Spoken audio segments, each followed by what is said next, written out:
Takhamuti Kabokweni tikhala ngetakhiwo ncandi temgwaqo letingekho sesimeni lesikahle kuswelakala kwemisebenzi nemanti. Le Takhamuti titsikatse tavakalisa tikhalo tato kumasipala kepha sola titholi lusito.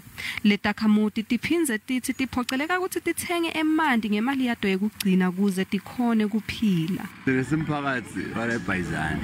Lana sitikhalo letiningi kakhulu umgwaqo wethu ufile. Kugcwele ama-potholes.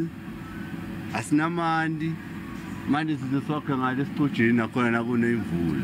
Uma sekufike lo lesihambele sethu asithembe ukuthi kukhona lokutolwa ngoba sinabo chief lapha bukhosi akusihambeli. Advocate Busisiwe Mkhwebane uphinze wahlangana nebaholi bendzabuko ndvuna nkhulu kanye nemalunga akhe ecabinet.